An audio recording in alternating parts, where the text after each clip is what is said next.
बिहार वाला छोड़ा मजा लूट लेतौगे।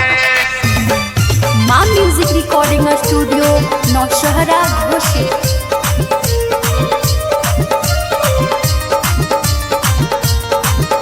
बिहार वाला छोड़ा मजा लूट लेतौगे। सटे जवाब कमर हिलावे नागे तनी चोली के चीजवा देखावे नागे। सटे जवाब कमर हिलावे नागे तनी चोली के चीजवा देखावे नागे। कहमी तो 200-400 छूट देतौगे।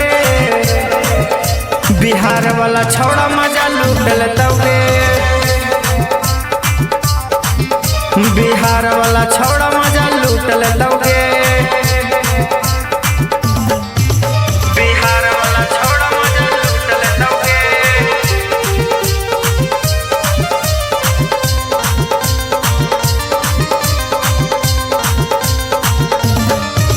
बिहार वाला छोड़ा मजा लूट लेतौगे। हो जाए तो छौड़ी महफिल में बाबा लगे चढ़ल जवानी ले अपन संभाल गे। आगे हो जाए तो छौड़ी महफिल में बाबा लगे चढ़ल जवानी ले अपन संभाल गे। तोरा जोरे रात भर सुतल दौगे। बिहार वाला छौड़ा मजा लूट लेतौगे। बिहार वाला छौड़ा मजा लूट लेतौगे। बिहार वाला छोड़ा मजा लूट लेतौगे।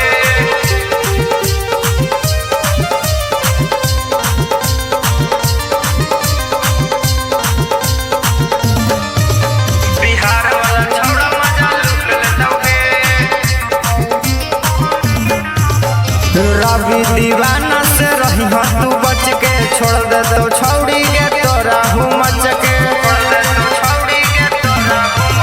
गे रवि दीवाना से रही तू बच के छोड़ दे तो छौड़ी के तोरा हूँ मच के।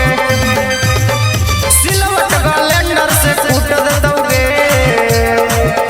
बिहार वाला छौड़ा मजा लूट लेतौगे।